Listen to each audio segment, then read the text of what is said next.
Bonsoir ou rebonsoir, merci d'être avec nous sur LCI. Aujourd'hui, la Russie a annoncé la prise d'une ville dans le Donbass qui s'appelle Siversk et qui se trouve à une trentaine de kilomètres de Slaviansk et de Kramatorsk.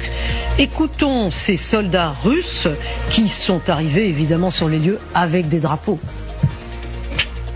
La ville de Siversk est sous notre contrôle. Nous sommes dans le bâtiment de l'administration municipale. La victoire sera nôtre. Nous, la 123e et la 1re brigade motorisée, avons pris et libéré la ville de Siversk. La victoire sera nôtre. Vous souriez. Non, mais pourquoi? non, mais parce que c'est. Michel Goyard. Il y a une vraie bataille des drapeaux. Oui, complètement. Justement, je voudrais ouvrir là quelques minutes là-dessus sur la bataille des drapeaux. Chaque groupe de combat d'infanterie maintenant a un drapeau dans le leur.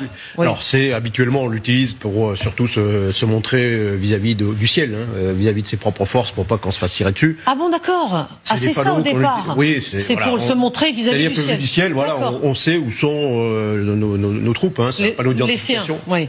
Alors c'est pas forcément un drapeau national, mais il y a quelque chose. Là, ils utilisent des drapeaux nationaux et on voit bien que ces drapeaux, plus évidemment vidéo, qui sont là pour montrer que voilà, on est en train de gagner, on est en train de s'emparer, alors qu'en fait.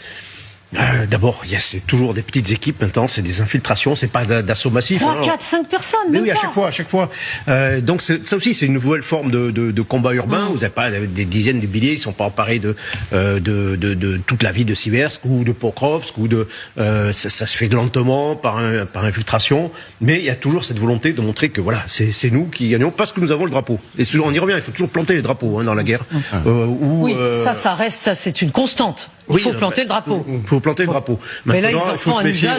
Les revendications. Là, il faut quand même rappeler aujourd'hui, c'est quand même important, c'est que les Ukrainiens, eux, ont refoulé complètement les Russes de Kupiansk. Oui, on va y venir. Donc voilà, ils ont remporté eux-mêmes. Ils sont eux-mêmes fait avancer leur propre drapeau. Voilà. Et ils ont envoyé un émissaire et pas n'importe lequel, puisqu'il s'agissait du président ukrainien. Maintenant, voilà, juste sur Siversk. Alors oui, Siversk, c'est menacé en réalité depuis 2022. Dans la conquête complètement de la province de Donetsk, il y avait 4 villes dans le nord qu'il fallait prendre, c'est Severodonetsk, Lysychansk.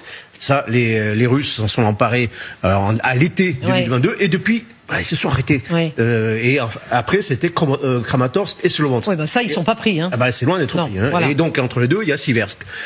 Donc, pour eux, c'est dire, voilà, c'est nous qui avançons, en réalité. C'est le sens de l'histoire. Nous sommes dans le sens de l'histoire. Nous gagnons.